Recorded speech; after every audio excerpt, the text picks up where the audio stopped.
everyone, and welcome to the 10th episode of Brainwatched. I am your host, the Overseer, and joining me as always is Jay Chippers. Hi, I'm the Pokemon nerd as always, and I'm probably gonna bring up Pokemon again.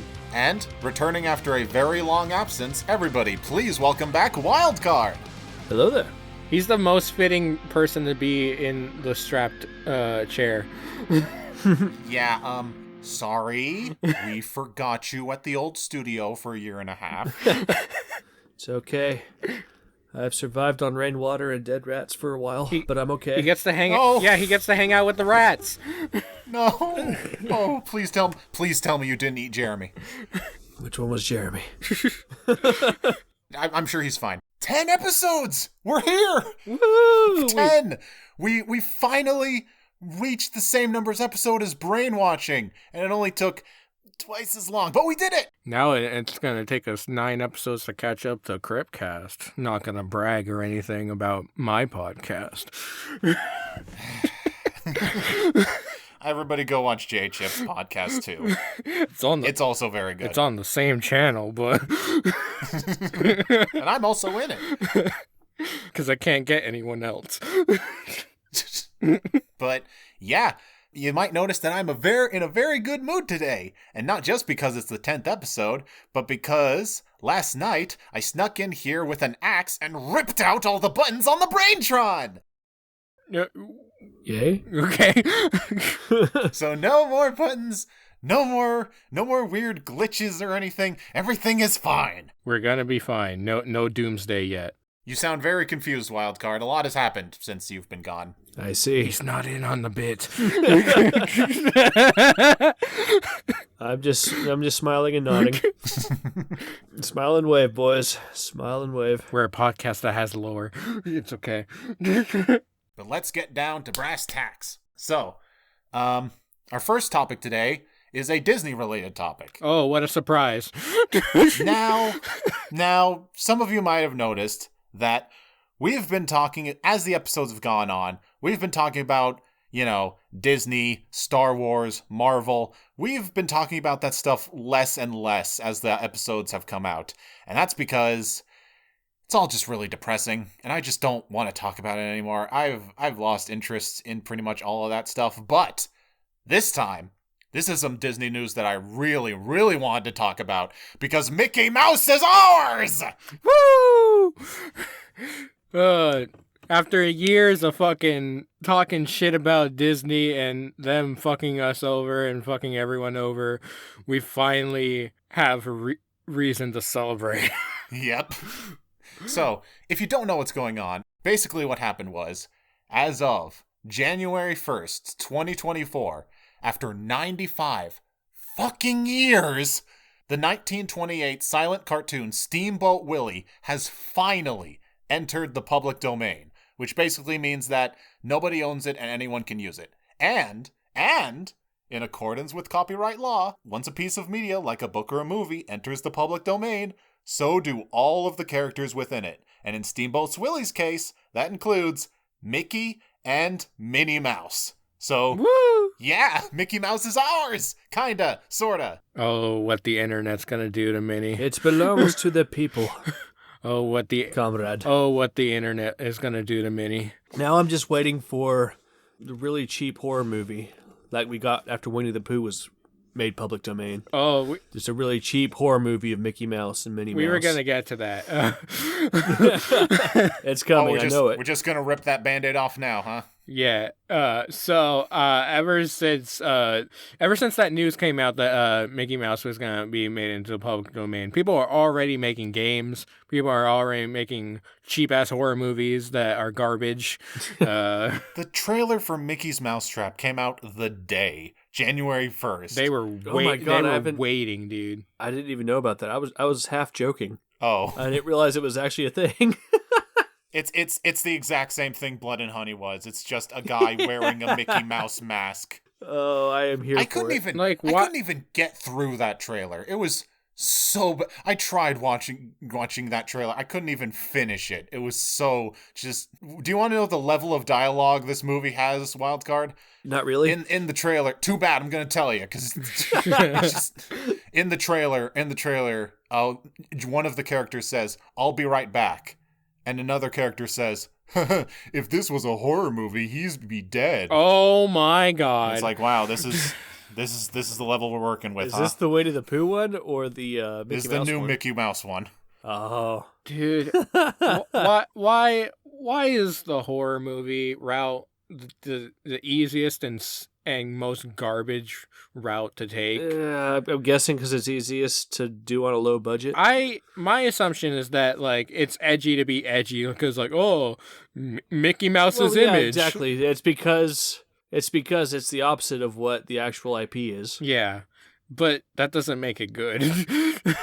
Yeah, like that's the thing. Like, so the Winnie the Pooh horror movie was just a normal guy with an axe wearing a Winnie the Pooh mask, and now the Mickey Mouse horror movie is just a normal guy with an axe wearing a Mickey Mouse mask. Is it made by the same person? I don't think so. Interesting. Because if it was, I'd kind of be here for it. Just make that your thing. As soon as something comes out to public domain, just take an axe, wear the costume, and have fun. When fucking Dumbo goes public domain, that's kind of.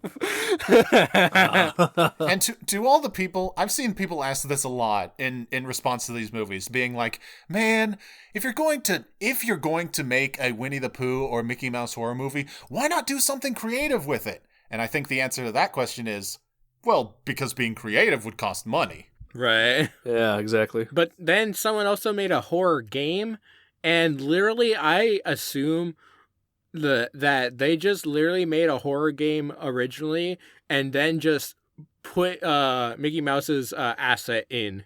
I half expected a Mickey Mouse skin on a Five Nights at Freddy's or something. Exactly. That's probably coming too. Like, it's such a stupid fucking route to go through, and it always turns out garbage. The route I want to see people do is make a Cuphead-esque game with Steamboat Willie. Okay, that'd be interesting. Because I think that would be so fucking good, dude. That could be interesting. You're right. Like, I'd play that. I'd play the shit out of Cuphead Steamboat Willie. And honestly, I think people could make rubber hose cartoons now with Steamboat Willie and get away with it. Like just original cartoons that are actually good. Oh, sure. So there's so many good routes to take, but the fucking horror route is so fucking cheap and garbage. It's funny in a concept. Yeah. But past the concept, there's nothing. Yeah, it's all soulless. Yeah, but the what was it, Legal Eagle, I think, who did a video on it talking about how Disney might be trying to keep their claws on Mickey Mouse through trademark instead of copyright. Oh yeah. So I'm curious how truly public domain this is, Right. like. Well, that's the thing.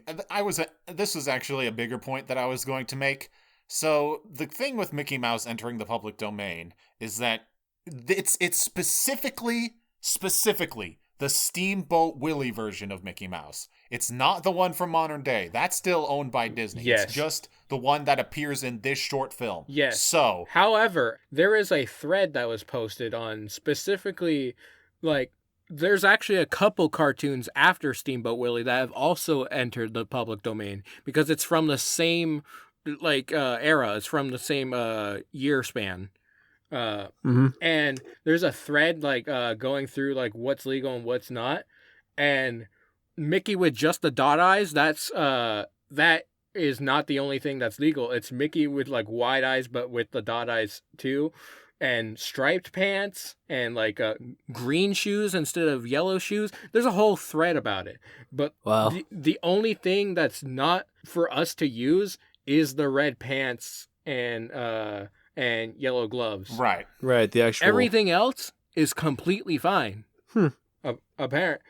There's a whole thread. We'll even link it so we're not contradicting ourselves. Right. So if I were to give advice to anybody who's thinking of using Mickey Mouse in a project of theirs, grab an axe. If you want to add color to Mickey Mouse, could you hypothetically put him in red pants?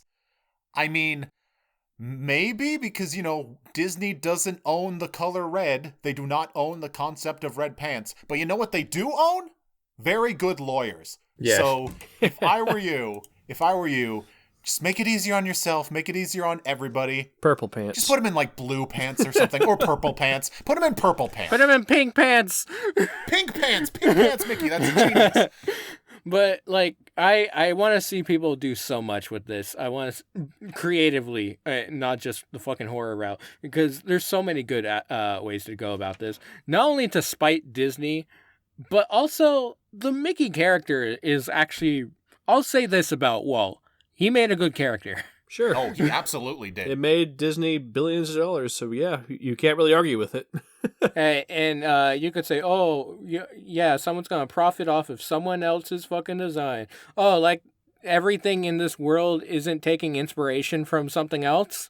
Mm-hmm. That's the whole point of public domain. Exactly. Because new ideas derive from old ones. I see this as a huge fucking win, a huge W. Me too. We can make a Steamboat Willie abridged and not have any legal trouble. And monetize it. But, of course, Disney is going to still file copyright claims because they want to get their grubby little hands on it. Probably. But that is the easiest fucking legal battle that we're ever going to have. Mm-hmm. If everything works like it's supposed to, yes. The real question is, when does Goofy become public domain? I think 2032. Jesus Christ. Oh, I cannot wait for the Goofy horror movie. Yeah. Goofy with an axe. I'm coming. Time to die. Actually, I guess Filthy Frank already did that, didn't he? Murder! Oh, I'm coming. I love murder! Everybody, next year, everybody get ready for Popeye Blood and Spinach. Let's go! Oh, that's going to be awesome. Dude, public domain is such an interesting concept. It's like as fucked as the copyright system is in this goddamn fucking country. And well, it wasn't always fucked. It was Disney actually got them to change the law to make it, to extend it and make it more fucked. Like it wasn't always this long. Yeah, the rights to this, to Steamboat Willie, actually was supposed to go up years ago, but then they extended 1984. They extended it. And Disney kept, getting Congress to extend it, or paying Congress to extend it. It's fucking wild, but now all their luck has run out because they were stupid enough not to reclaim it. I kind of wonder how their luck ran out. It's not like they're not giving Congress the money. Right. They're not, lobbying. Because they sure as hell are lobbying. So how did their luck run out this time? How do we not have a 200-year-long copyright?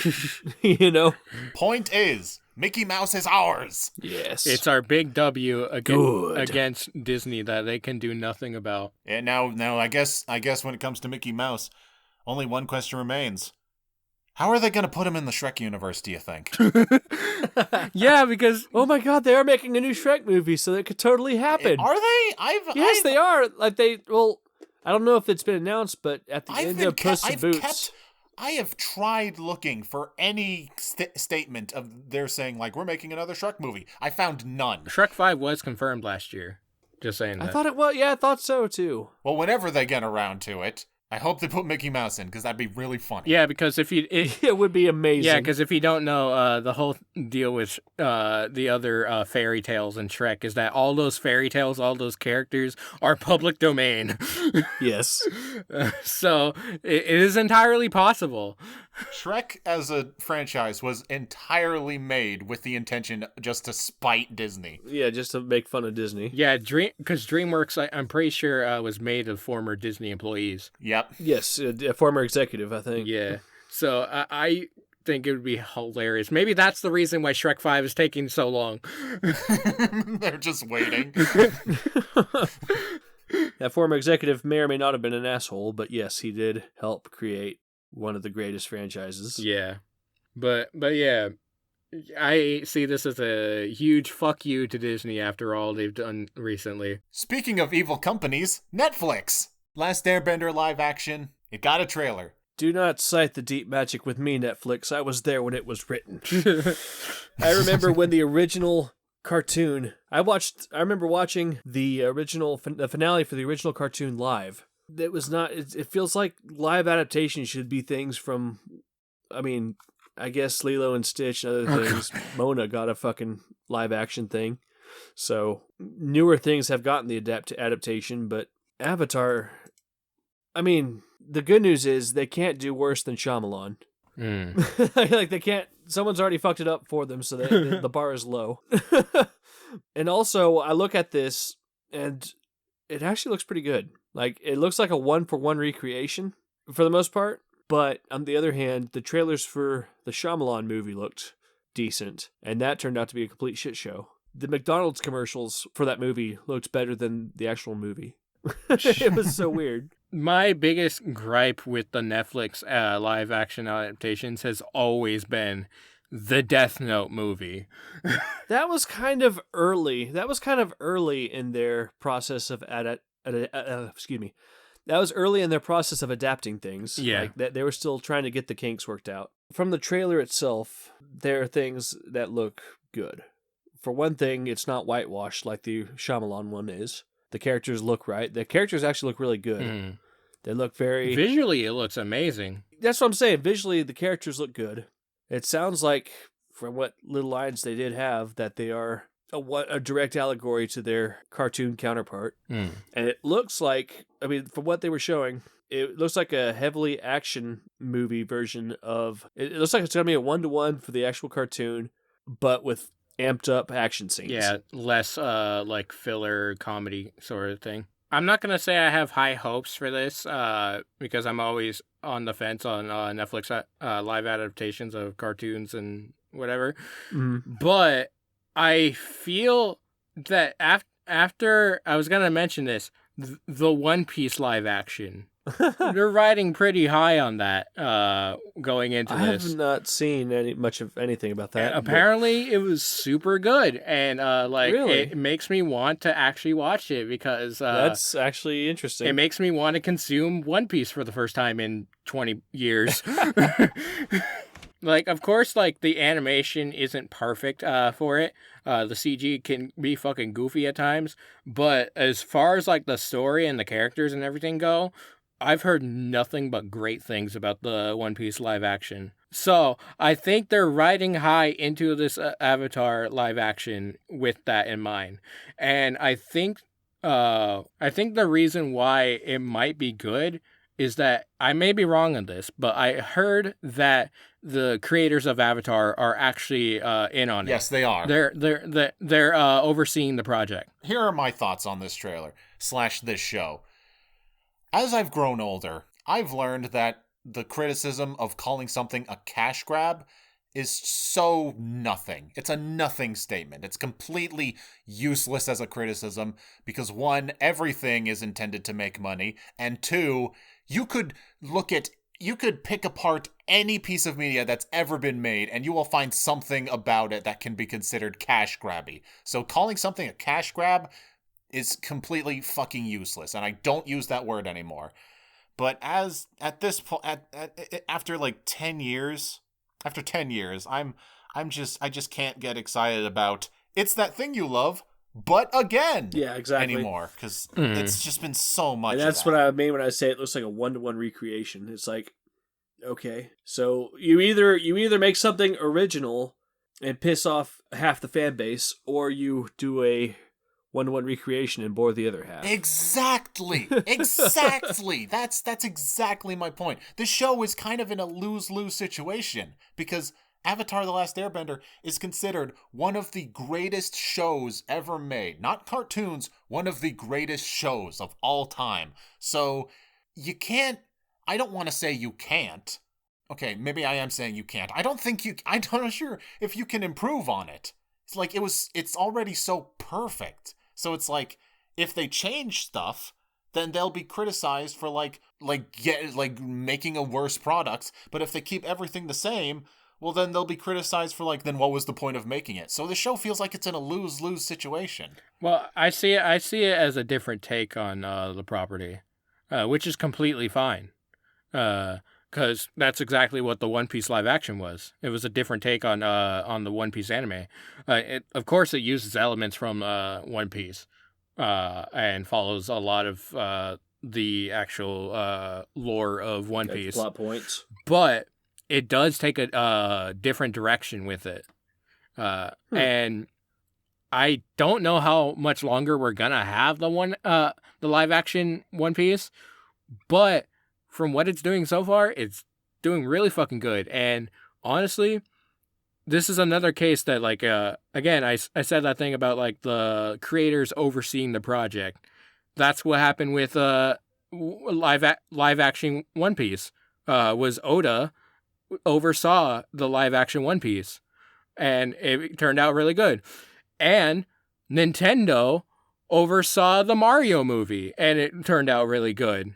So I think it really goes home with the idea that for these adaptations that aren't made by the creator, for them to be good, I feel that it really does need to take the creators being involved in some way. And more importantly, keep M. Night Shyamalan out. Wild card, you gotta move on. The movie was 10 I cannot. It was abysmal. He's broken, but he's hurt. It's personal. But other than that, the trailer really is just, it's Avatar: The Last Airbender, but live action. Yeah. Basically, I'm giving this show the benefit of the doubt. It's just there was nothing in the trailer that made me go, oh shit, oh boy, this show, oh man. Yeah, that made it look like it was anything but a one-to-one creation. And there's, like, people are worried about, like, the CG for, like, the elemental powers. I'm like, that has been done in so many things. Yes. It's easy. Well, yeah, and even in the trailer, the elemental, the bending looks good. Yeah. Like I said earlier, the McDonald's commercial made bending look good, and the actual movie didn't. He's so hurt by this and movie. yes, I am very bitter about it. I got it for, like, Christmas one year, and I had to watch it, and Wild card. Yeah. It's okay. It's okay. I know your pain. I saw it in theaters. I know your pain. It's like how we kept bringing up the Teen Titans movie or Teen Titans show to Cube, and he kept being hurt every time we brought it up. I saw it in 3D too, and even the 3D was shit. you didn't like the 3D of a bunch of guys dancing around in one boulder, gently floating across the screen? Okay, that part's really pretty. I'll give it that part. That part's really funny. That part was funny, but in a not in an intentional way. Exactly, in an entirely ironic way. That was actually pretty funny. Anyways, last thoughts on Avatar. It looks good. Time will tell what actually comes of it. Oh, the other big hopeful thing about this, they actually say Aang's name correctly. That is a good point. My friends call me Ong. Let's move on before I hurt more. But yeah, I feel that movies and shows that of adaptations need to have these creators involved. Like the FNAF movie had Scott Cawthon involved. But that's just a theory, right, J-Chip? That's just a theory. A production theory? A production theory! Speaking of theories, take it away, Zay. Well, this next topic is actually kind of a sad one. Not in a like a depressing kind of sad that like we usually talk about, but more in like a bittersweet kind of sad. So I'm sure almost all of you're watching this on YouTube. I'm sure almost all of you watching know about game theory. And if you know about game theory, you know about the host, MatPat, who has been the host of game theory since it started for 13 years. Well, earlier this month, or January, depending on when this podcast comes out, MatPat has decided that he's retiring. Yeah. He's not going to be the host of game theory anymore. This is life, you know. Oh, yeah. That's every life. Big YouTuber, every big person. That's what all the people say. It can't last forever. And it's not fair for us to want them or demand it to. It's true. I mean, this isn't going to last forever. What we're doing right now, it's not going to last forever. We're going to record this when we're old, man. And I'm not even saying that in a everything ends eventually kind of way. I mean it in a way of just like, life goes on. Life goes on. Life changes. Life finds a way. Yeah. But he mentioned in that retirement video how there's so many big YouTubers that have been on the platform for so long are retiring, are quitting, are leaving YouTube now. And it's true. For some reason, in the past few months, everyone's just like, you know what? I've done what I could. I've collected what I can. I'm just going to leave while I can. And I honestly, fair.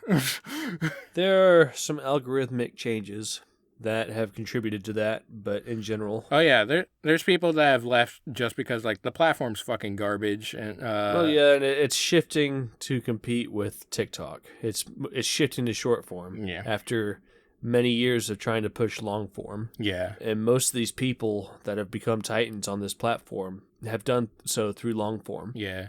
And regardless though, one of the bigger factors is that like a lot of these creators have been feeling burnout, which is fair. But yeah, I think it's just fucking bizarre like how out of this year or these last couple months everyone's just deciding like, well, time to close everything up. Yeah. It's a weird time for the internet. Sure. But out of everyone, I think MatPat is in the perfect place to do so because he's built everything that he wanted to. Yeah. And he has a team that he's lending everything in good hands with. He's talked about selling the company, right? Yeah, months ago he was talking about selling the company. No, that's just it. Like, he is in a perfect position to just step back. He doesn't necessarily have to sell it. So that, to me, kind of indicates that he sees what's changing in the algorithm, and it may be worse than we think. You know? Like, he's the numbers guy. He might see something we don't, and it's like, yep, time to sell. I'm not even sure if that whole thing's still even going through or not, but he stated in his retirement video that he's lending everything to the current host, the other people on his team. Right, but he would still own the channel, just letting the people under him carry. And he's still going to contribute and everything, just like not be a host. He's going to oversee a lot of the stuff, but like more so scaled back. He's not going to be like the main writer anymore. He's not going to be an editor at all, but he's still going to oversee his brand that he made. He wants to not spend so much time working. That was his biggest reason for wanting to leave. He's a dad. Yes, he is. Yeah, he's got a wife. He's got a wife and a kid, and possibly another kid on the way. And honestly, he's in the perfect place to just hang it up. To just retire and let the company flow as is. I agree. And like in the past, I know I've said some harsh things about game theory. He's had his controversies. Definitely.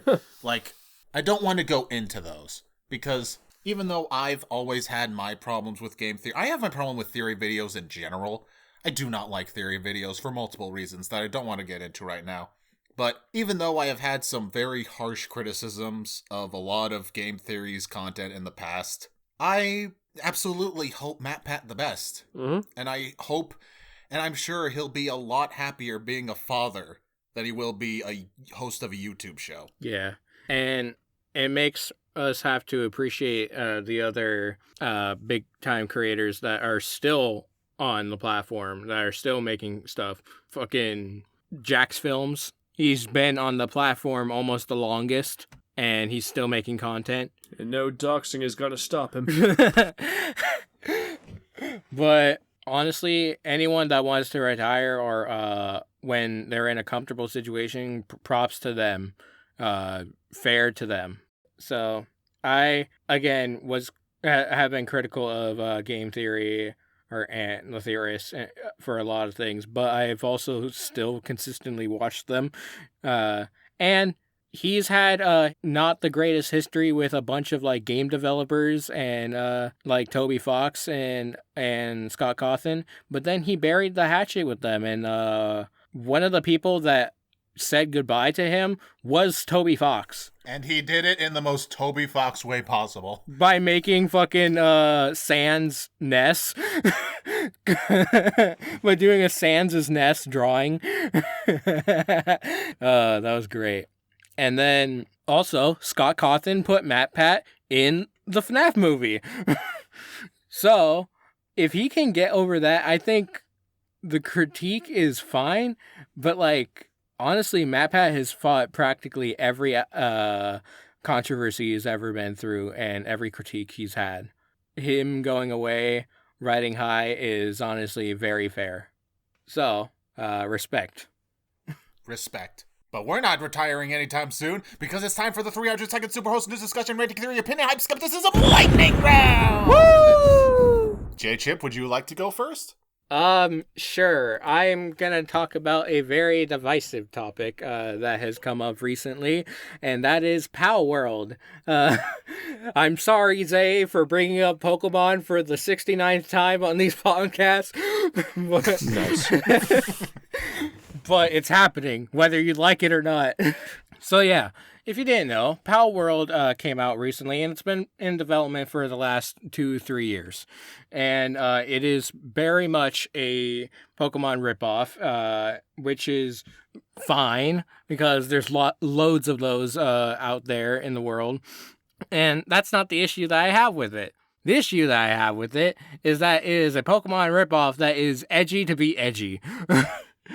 And that the developers have a history with AI, NFTs, and crypto. Is all of that in the game? It's been concluded that no, it is not involved in Power World. For now. For now, exactly. But my thoughts with it is that I don't trust the devs at all because of their history with those things. So it makes me super disappointed that all the big streamers, all the big content creators are making content out of this in light of it. Not critiquing it, not saying it's bad or playing it because it's bad. But there are people legit into Power World, and it's so fucking disappointing to me. Because these are the same people that say that, oh, NFTs are bad, AI is really bad, crypto's bad, for the right reasons.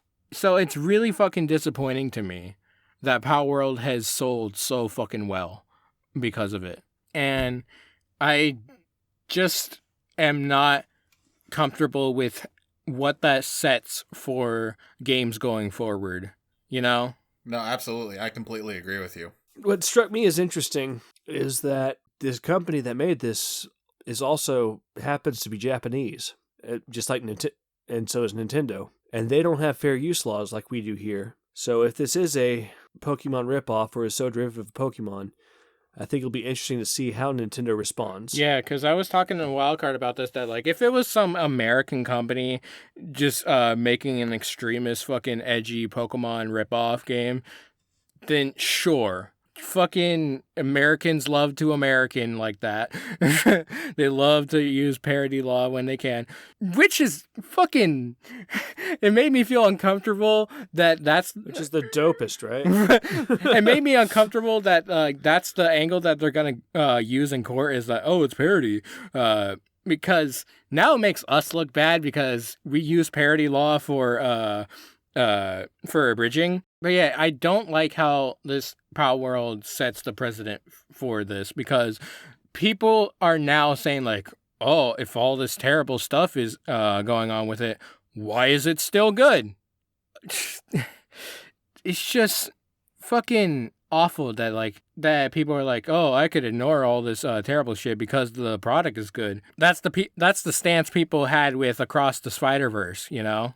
Mm-hmm. And it is really disappointing to hear that they're like, oh, I could look past all this AI, crypto, and fucking theft if it makes for a good product. Because people are right in saying that the general consumer does not care, when they should, honestly. Yes. But the general consumer does not care.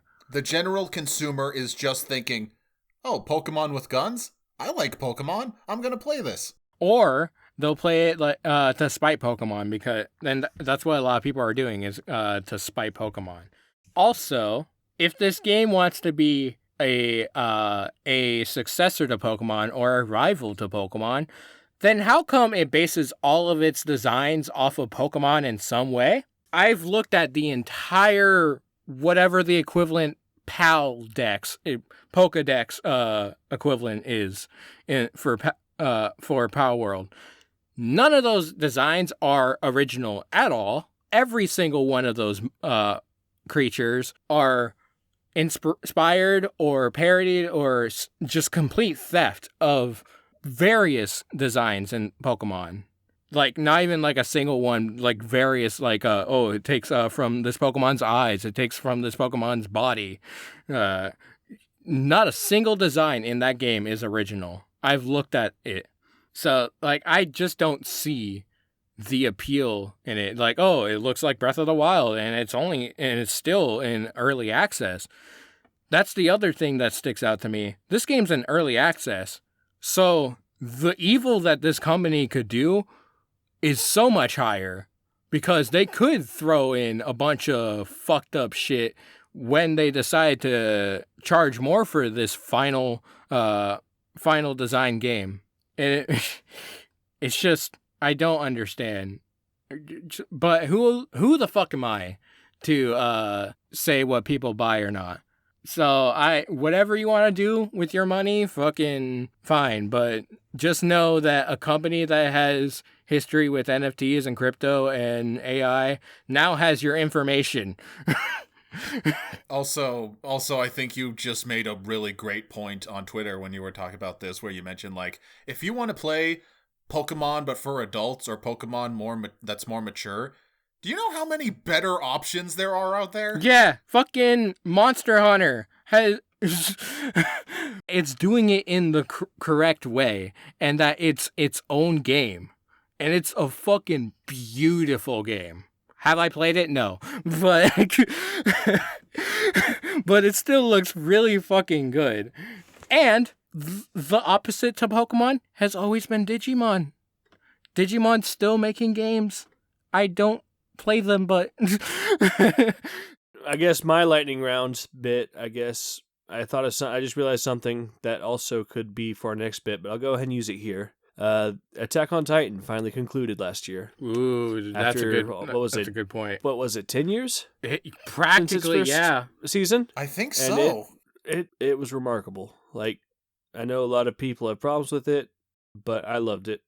And the craziest thing is, as much as it looked like it was just being randomly written and changed as they went, if you look back at early seasons, you can tell the foundation for everything was hidden in plain sight from the beginning. And it's mind-blowing how good the writing is throughout, like when you really pay attention to it. But it's a very remote, emotional, and it's kind of the end of an era in a lot of ways. Like, I can clearly remember the whole arc of Attack on Titan's life and impact, and it's going to have a good legacy, I can tell. It's going to be one of the acclaimed series of, our generation, for sure. I mean, it already is, but I have a feeling historically, when you look back, this is going to be one of the highlights of anime history for this era. Yeah, for this period. I know grown-ass adults that know nothing about anime that know of Attack on Titan. I had an Uber driver that was talking up Attack on Titan. Attack on Titan saved Hot Topic. That's how powerful it is. Damn, you're right. Was the labeling with and handling of the last season really bad? Yes. Did it still end up all good? Yes. Yes. Should we ever repeat the cycle, though, of ever doing that with seasons if you don't know how it's going to end? No. Please never do part 3, part 2, season 4, part 3, the final season, ever again. 3.1, 3.2, or 3. Don't ever pull an Evangelion ever again, please. And honestly, with everything wrapped up, I might finally actually watch all of Attack on Titan, because You should. It is amazing. I haven't watched any of it past season 1, so I know the fucking openings are fucking bangers. Yes. So I will catch up at one point. So Attack on Titan is actually one of the ones that I've actually, after the first season, because it took so long with the second season, I started reading ahead in the manga.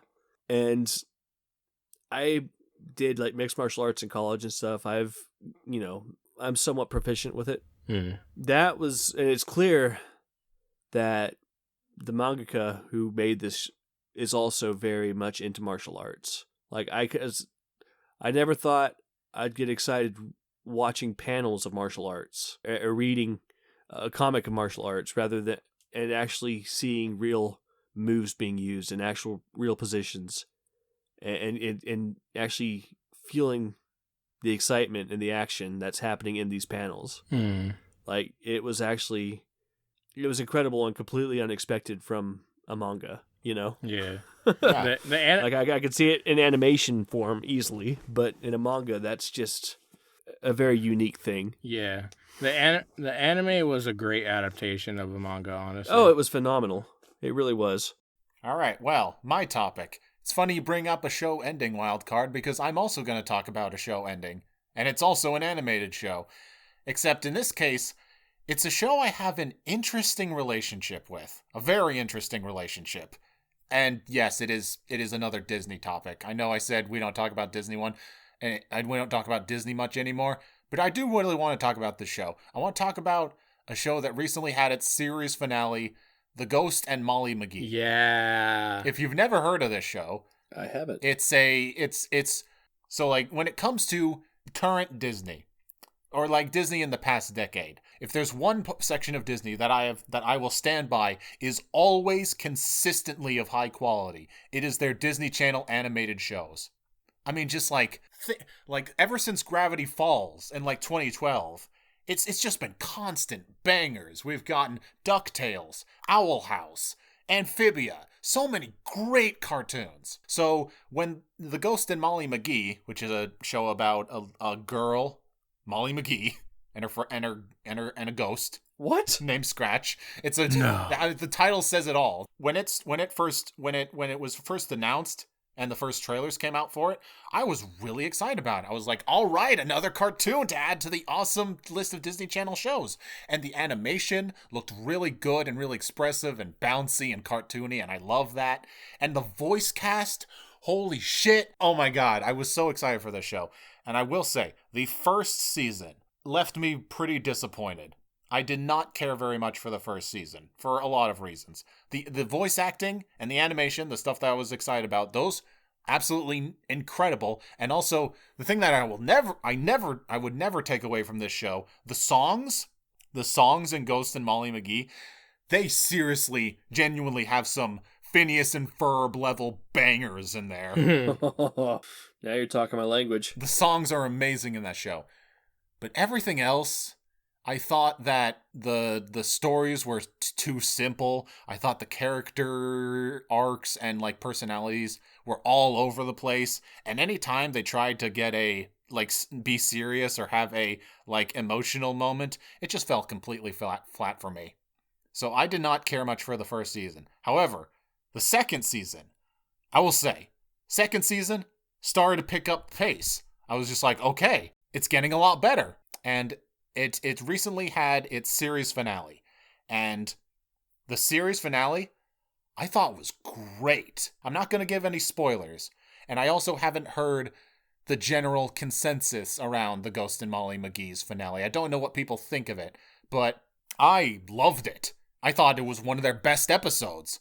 And I guess what I wanted to say is that the creator of the show, after the show ended, he went on Twitter to talk about how emotional the crew and everyone involved in the show is, and how that, like, he was really upset because there was supposed to be a season 3, and then midway through writing season 3, they got the news that the show was canceled, and that he was really bummed out that the show couldn't continue, and that they really had to fight hard to get that last episode made to end the show off. And to that, I just feel bad for the cast and crew, because clearly, even though I loved the last episode and I thought the second season was better than the first, it never, for me at least, it never truly reached the same levels as the other great Disney Channel shows. But I am really sad that it's gone. And I wish it could have gotten a season 3. And I just want to say that congratulations to the cast and crew of the show. You guys clearly made the show out of love. And you all clearly had a great time making it. And I just want to say that, like, congratulations on the 2 seasons you got to make. I'm sorry you didn't get a 3rd season. And that I hope y'all go on to make even greater things in the future. So Yeah, even though I wouldn't call myself a fan of the show definitely has my respect. Yeah. And I personally have never watched the show aside from the first episode. However, I saw clips from the last episode, and I'm gonna say it's a tearjerker, even though I knew nothing about it. But I felt the emotion that was there. So I honestly props to the show because if it made someone that knew nothing about it, but the emotion and passion was there to make me actually feel something for it, then that's honestly respectful in that regard. Hell yeah. But yeah, go watch the show. So yeah, that's our lightning round. So now I guess we'll move on to the final topic. It's the new year. It's 2024. And you know what that means? We get drunk.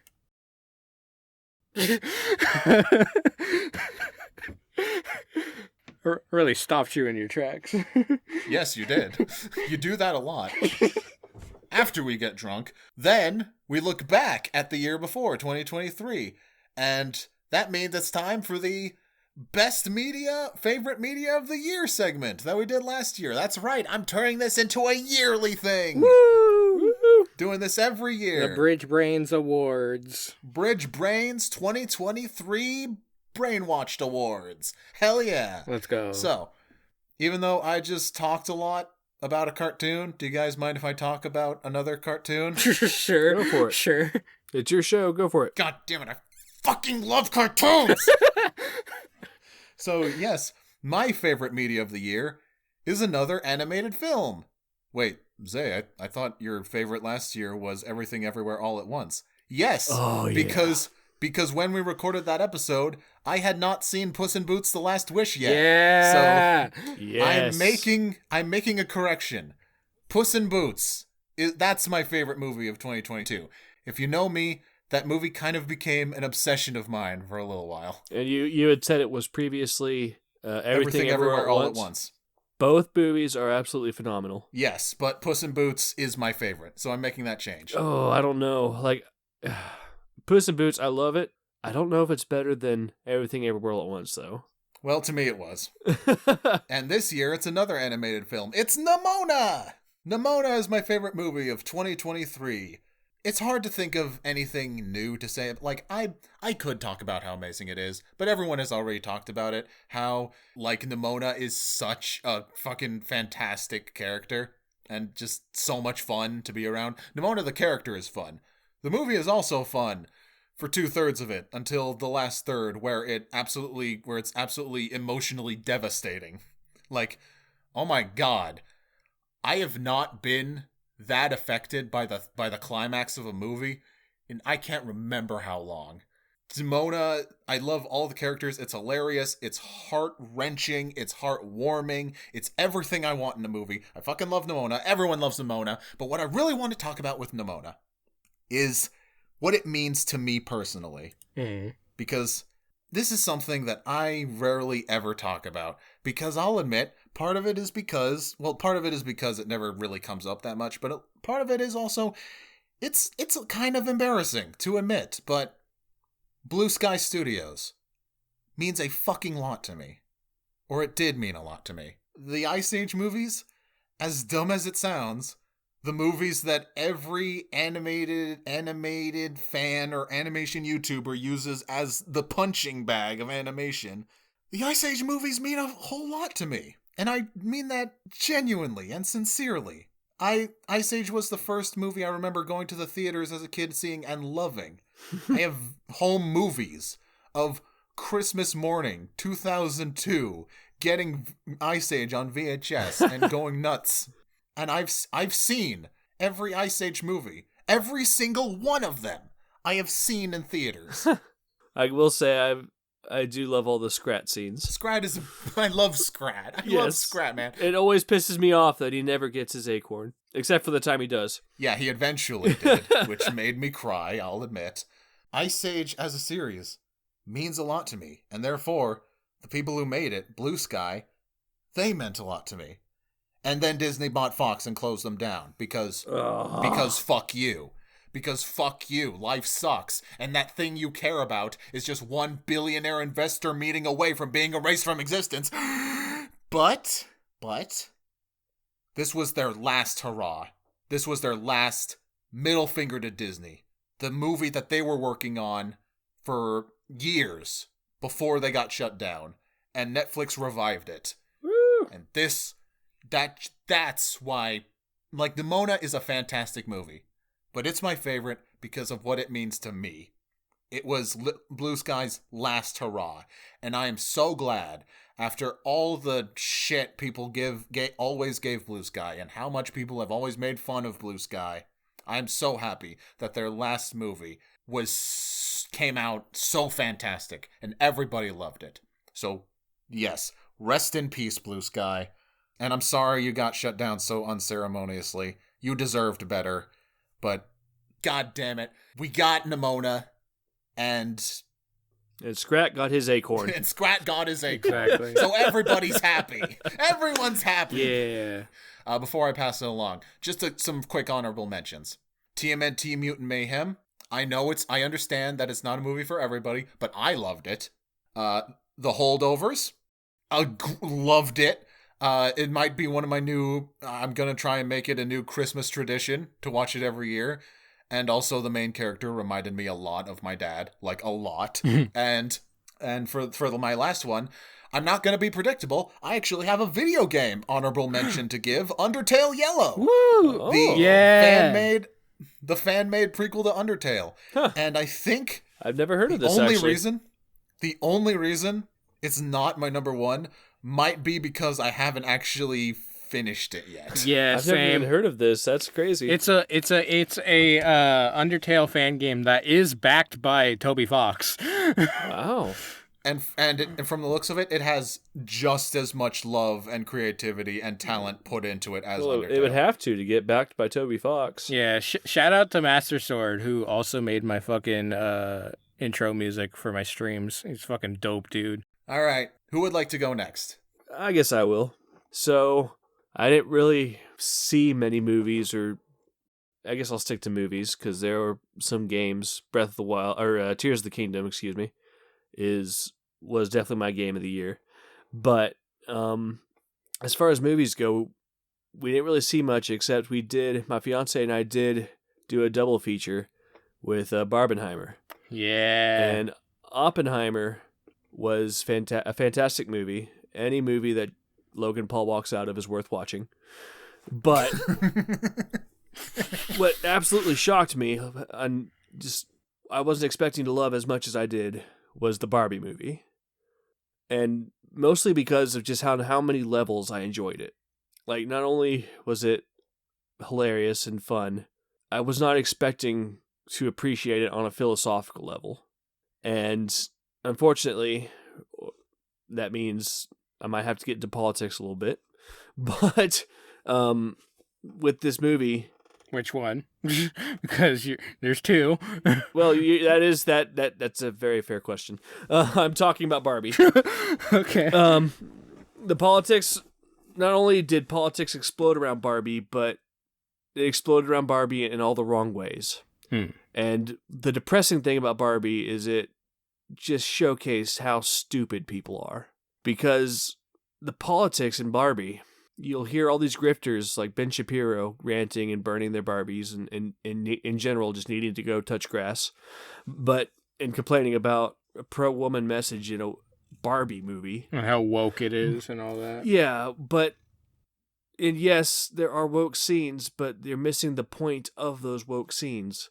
At the end of the movie, they literally come out and say all these things that we have political movements around, all these things, wokeness, patriarchy, all this stuff is a man-made concept.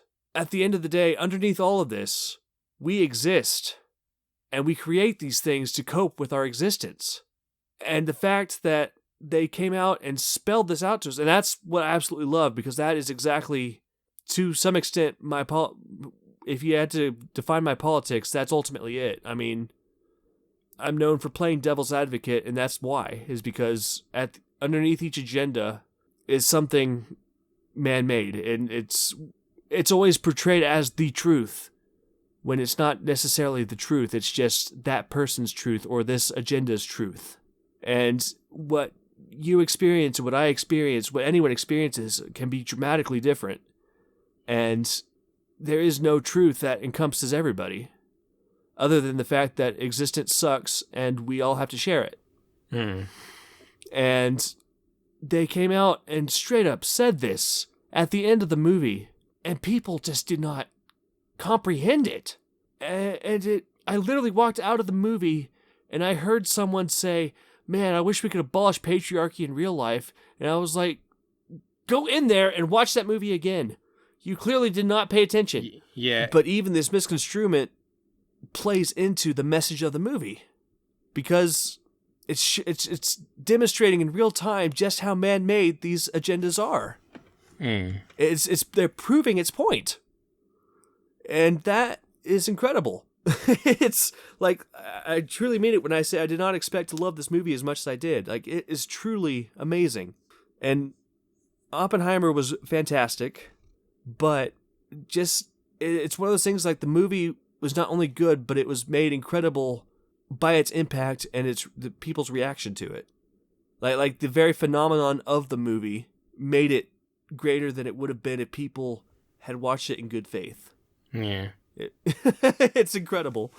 But what I got out of Oppenheimer, though, is that it, like, a lot of the shit that I talked about in the cinematic of it is really fucking good. Mm-hmm. The cinematography is fucking gorgeous. Yes. But the general consensus of the movie, though, is that it is fucking boring as shit. Well, if you don't know history, if you are learning history from that movie, you're going to be bored. It's like a history class. But if you know the history behind it, it's fascinating. Yeah, it's fascinating. Like, if you know anything about Oppenheimer, about the man, if you even know his famous line, the "I am become death," anything about that, you don't even just know history enough to understand the impact of the atomic bomb and just how much it changed humanity's course. Yeah.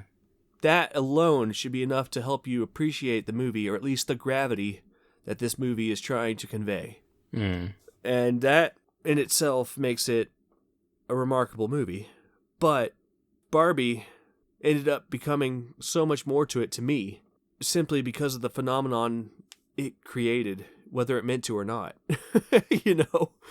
Right. But to all the people who still believe it's some woke propaganda, yes, there are woke scenes in it. There are woke talking points. It is Barbie. If you're truly shocked that Barbie would have a feminist message, then what the fuck is wrong with you?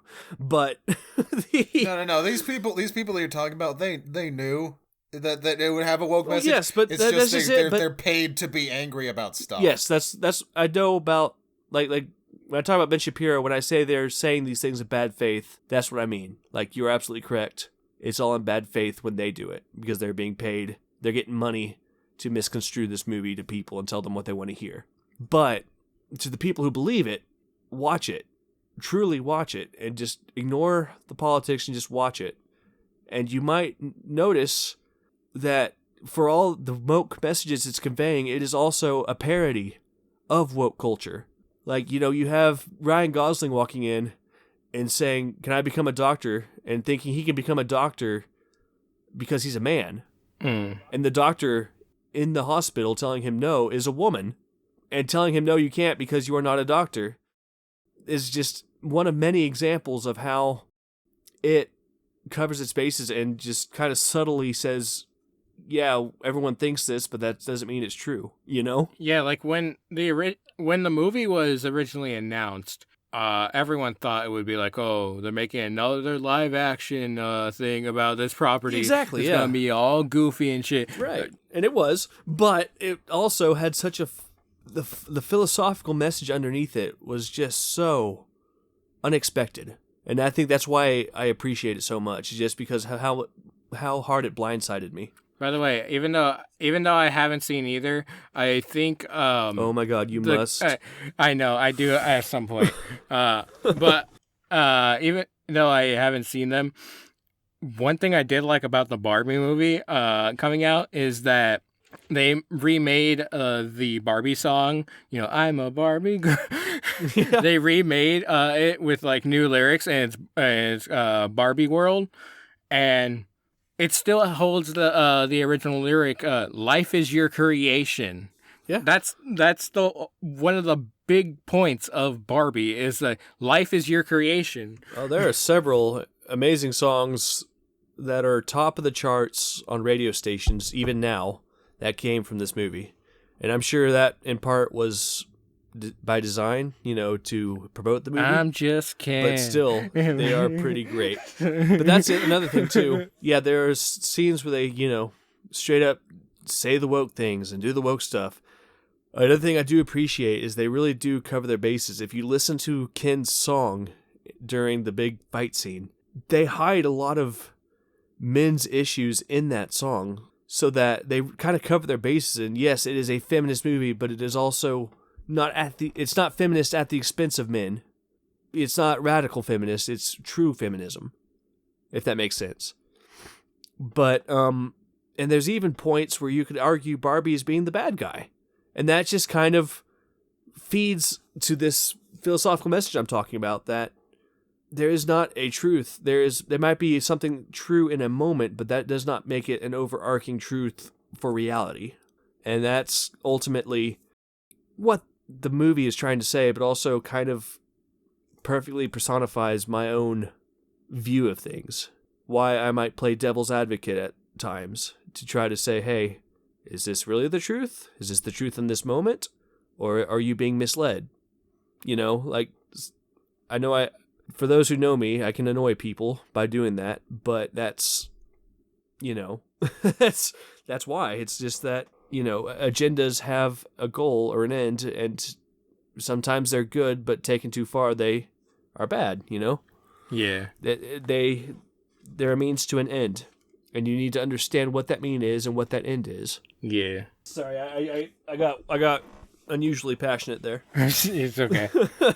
I do want to throw out real quick that we originally were gonna talk about Oppenheimer and Barbie movie earlier in 2023 when it was happening, but we didn't get to record it. But one of the things I did want to say for it was, for the opening bit for it was, can you believe Barbara Barbie Beatrice invented the atomic bomb?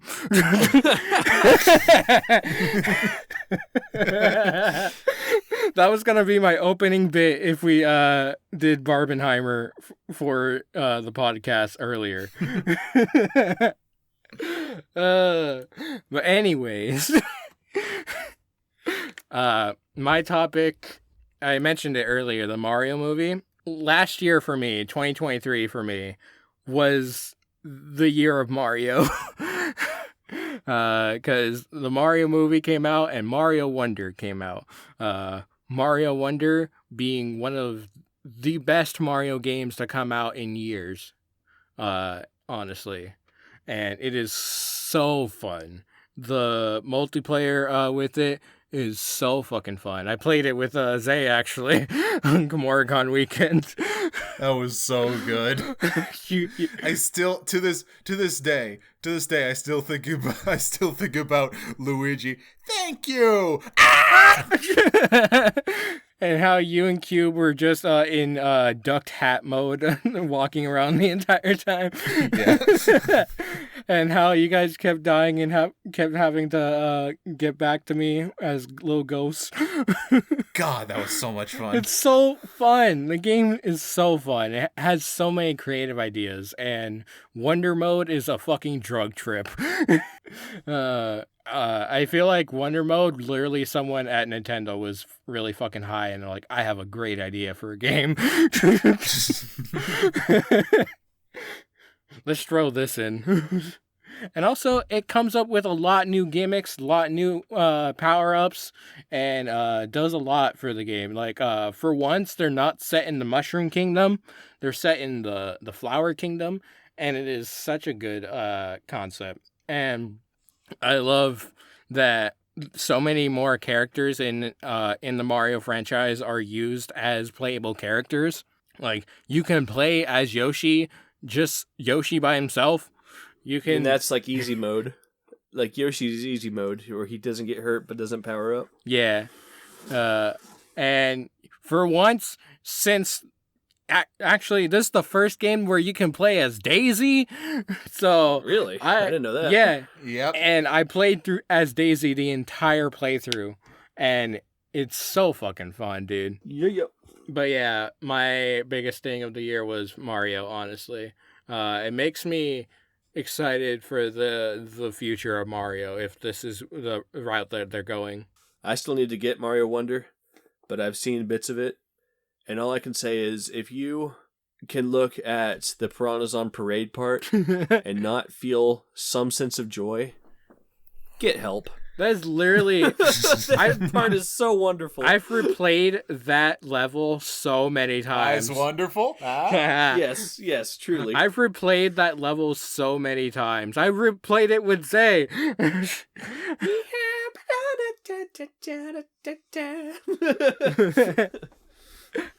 But yeah, I would also say it's the year of Mario because they announced last year that they're adding more to the Mario Land in Universal. Ooh. Yeah, they're adding a Donkey Kong world. Let's go. We get to throw barrels at the customers. Throw bananas. Next year is the year of Donkey Kong. Yeah. Well, I was going to say one of my favorite things about the Piranha Plant part is that if you eat the piranha plants, the song stops. Yeah. Like that attention to detail is amazing. There's so much detail in Mario Wonder. It is truly a wonderful game. Yes. So, and in general, like this year has, if this year has been for anyone, it's been for Nintendo. Yeah. Like they have just been hitting it out of the park over and over and over again, and I'm excited to see how they keep doing it. Or I hope it continues into the future. Like, is the ethics of Nintendo great? No. Are the games fucking banger, though? Pretty much. Despite... Yeah, ethics are arguable, but yes. Despite... like, are all the games that they make, though, all the exclusives to Nintendo great? Yeah. And they show a promising future. Hell, we got fucking Golden Sun after wanting it for years. Oh yeah, I saw that recently. I'm not at all familiar with that game or what it is, but I did see it got released. Yeah. And by ethics, are you talking about the copyright side of things, or are you talking about... Well, yeah, and also just the business practices in general aren't great with Nintendo. Yeah, that side I'm less familiar with, but the copyright side of things I do understand. Yeah. Well, that was episode 10 of Brainwatched, and if I could just break character for a little bit, drop the evil mastermind persona that I tried desperately to keep up and always fail at, if I could just drop that for a moment and be sincere for a second. This episode 10, we have finally reached the same amount of episodes as Brain Watching. Come next episode, episode 11, I will have surpassed the podcast that inspired me to do this show in episodes. And that's crazy to me. That means so much to me. And obviously, in terms of like people to thank, obviously I want to thank all you viewers who are still watching the show. Thank you so much. But I think who I really want to thank are my co-hosts here. Because I'm going to be real. There have been many of times where I have considered canceling this podcast. At the end of the day, this is an entertainment news podcast. And things, in terms of the entertainment industry, they're fucking awful right now. The people who make the entertainment we consume can't afford to live anymore. They are abused, overworked, psychologically scarred. And the bigwigs at the top, the people who are doing all the abusing and overworking and mental scarring, they're getting every single drop of the money, every little bit of it, on top of the billions and billions they are already born with. The entertainment industry is fucking awful right now. And if I'm gonna be honest, I don't see it getting better anytime soon. And yet, despite all of that, somehow, against all odds, I still have fun making this show. And it is all thanks to these guys right here. It is all thanks to my co-hosts. J-Chippers, Wildcard, Cube, Teddy, Nintles, everyone I've ever shared this podcast with. Y'all are the thing keeping me going. Y'all are the thing that makes this show so fun. This podcast would be nothing without y'all. Y'all make this so much fun for me despite all the awful news. And you know what? I'm going to keep making this show. As someone who wants to be a creator and wants to get into the entertainment industry, I am going to keep making this show. Because if it's going to be this bad and it's not going to get any better, well, at least I know that I'm always going to have friends with me who are going to help me laugh about it. Yeah. We'll always find the light. Thank you, Zay. We love you too. Yeah. We'll always find the light and also have something to laugh about. Oh my god. I just realized something. Barbie is my Spyro.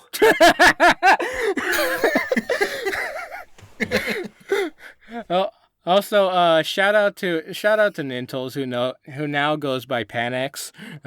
He made Brainwatching, which inspired Brainwatch. So shout out to him for that. Yes. But this show has honestly proved that Zay's a really good host. Yes. Thank you so much.